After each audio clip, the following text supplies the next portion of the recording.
Assalamualaikum warahmatullahi wabarakatuh. Shalom, Om Swastiastu, Namo Buddhaya, salam kebajikan. Universitas Airlangga, excellent with morality.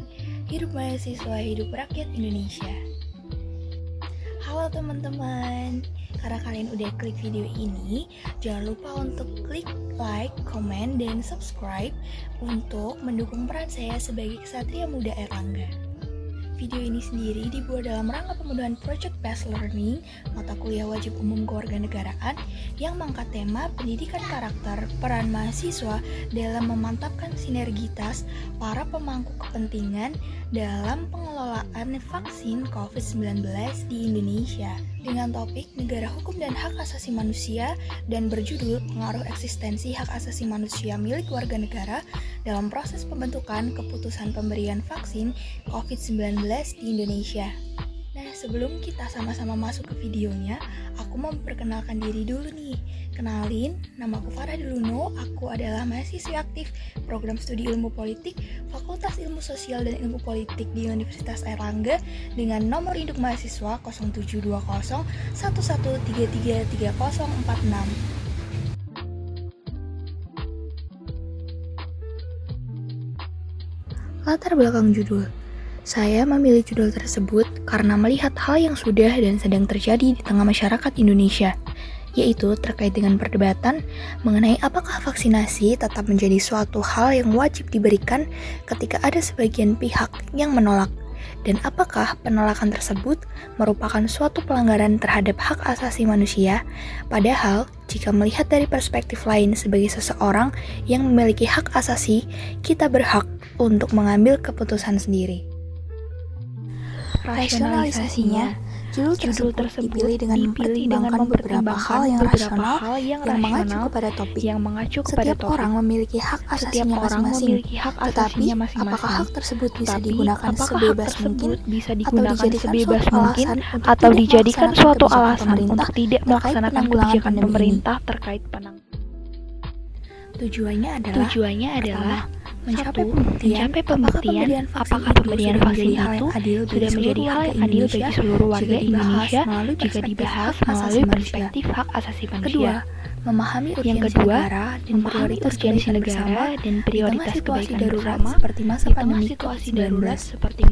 Ketiga, mengimplementasikan pengetahuan ini ke dalam kehidupan nyata adalah agar kita sebagai warga negara Indonesia tidak menjadi warga negara yang egois.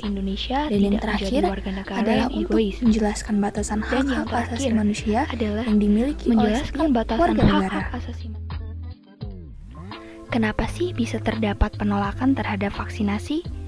Mengutip perkataan dari seorang pengamat dan praktisi psikososial dan budaya, Dr. Endang Mariani, Magister Psikologi, faktor-faktor tersebut diantaranya adalah adanya keraguan masyarakat karena vaksin untuk mengatasi COVID-19 ini merupakan suatu temuan yang sifatnya adalah baru, yang masih terus mengalami perkembangan dan uji coba. Kemudian masyarakat juga masih mempertanyakan keamanan dari vaksin yang akan diberikan. Efek samping yang akan ditimbulkan belum dapat diprediksi karena belum diuji secara langsung pada tubuh manusia yang kompleks, dan terlalu banyaknya jenis vaksin juga membuat masyarakat merasa bingung. Menurut Dr. Tirta Mandira Hudi, salah satu akar yang menyebabkan timbulnya keengganan sebagian masyarakat untuk menerima vaksin adalah karena banyaknya pemberitaan bohong dan konspirasi yang dimunculkan oleh pihak-pihak tidak bertanggung jawab. Alasan lainnya adalah kurangnya pemahaman dari warga negara itu sendiri mengenai jenis-jenis vaksin dan efektivitasnya, kemudian hasil uji klinisnya dan persentase keberhasilan dari vaksin juga menjadi hambatan bagi pelaksanaan vaksinasi. Lalu bagaimana sih cara menyikapi penolakan vaksin itu? Pertama, kita bisa mencoba pendekatan persuasif untuk membujuk mereka agar bersedia menerima vaksin. Kedua, sesuai dengan yang disampaikan oleh Bapak Wiku Adhisa Smito, kita bisa melakukan sosialisasi kepada masyarakat, baik secara langsung maupun tidak langsung, tentang peran penting vaksin dalam pengendalian COVID-19, dan peran kita sebagai pemegang kunci keberhasilan dari herd immunity.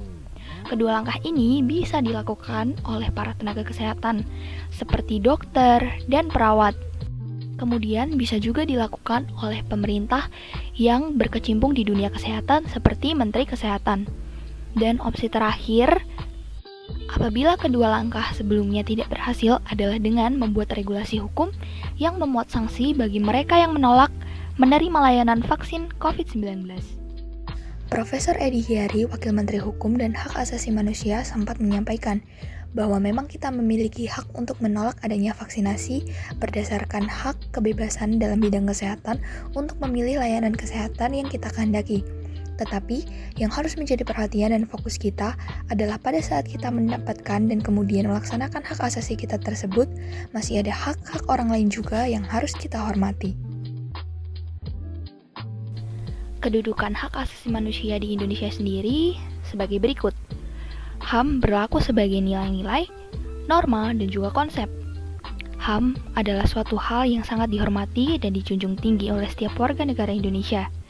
HAM tidak hanya sebatas sebuah hak saja, tetapi juga adalah komponen krusial yang menjadi landasan bagi pemerintah di pemerintahan dengan sistem demokrasi seperti Indonesia dalam membuat regulasi hukumnya dan kebijakan-kebijakannya di bidang politik, ekonomi, sosial budaya, dan lain-lain.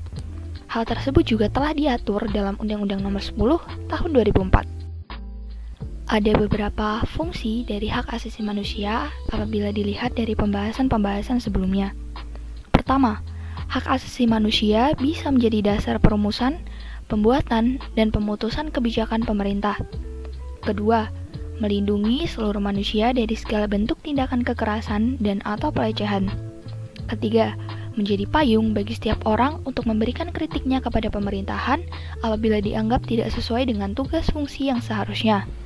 Keempat, menjadi dasar untuk menuntut hak atau menyuarakan pendapat dan aspirasinya tanpa harus merasa takut. Dan yang terakhir adalah memberikan keadilan bagi seluruh manusia tanpa terkecuali. Kesimpulan yang dapat kita tarik adalah hak asasi manusia ini harus dipahami secara benar dengan melihat seluruh peraturan hukum yang mengaturnya. Kita semua harus benar-benar menyadari bahwa ada eksistensi hak milik orang lain yang juga harus kita hormati keberadaannya, seperti yang sudah tercantum dalam pasal 28J ayat 1 Undang-Undang Dasar Negara Republik Indonesia tahun 1945 yang berbunyi, setiap orang wajib menghormati hak asasi manusia orang lain dalam tertib kehidupan bermasyarakat, berbangsa, dan bernegara. Penolakan terhadap vaksin sebenarnya terhitung dalam pelanggaran hak asasi mereka yang telah menerima vaksin dan yang belum menerima tetapi bersedia untuk divaksin. Dikatakan demikian karena dalam kondisi darurat seperti masa pandemi ini, dengan tingkat risiko penularan yang tinggi, kemudian melihat jumlah pasien yang mencapai ratusan ribu dengan pertambahan kasus antara ratusan hingga ribuan orang perharinya, tentu perlindungan kesehatan menjadi hal yang utama agar pandemi ini dapat dikendalikan atau bahkan dihilangkan. Kebijakan pemberian vaksin tidak akan mengalami perubahan besar dalam konteks dihentikan atau diganti dengan alternatif lain apabila melihat sikap pemerintah dan tenaga kesehatan sejak vaksinasi pertama kali dilakukan di Indonesia. Perubahan yang terjadi mungkin hanya berputar pada jenis vaksin, vaksinasi mandiri, dan perubahan yang berkaitan dengan kelancaran vaksinasi. Saya selaku penyusun konten video ini menyatakan bahwa bertanggung jawab sepenuhnya terhadap seluruh konten di dalam video ini. Seluruh konten dalam video ini ditujukan dalam upaya untuk mengembangkan karakter bangsa melalui pengetahuan, keterampilan, dan sikap. Seluruh konten dalam video ini tidak bermaksud untuk mengolah isu-isu yang tendensius, memihak, atau segala hal yang bertujuan untuk menyinggung pihak lain, melainkan ditujukan sebagai media open access untuk pendidikan dan keilmuan bagi kemajuan peradaban manusia, khususnya pada hal-hal yang terkait dengan studi tentang pendidikan kewarganegaraan NOP 104. Sekian video dari saya, thank you for watching.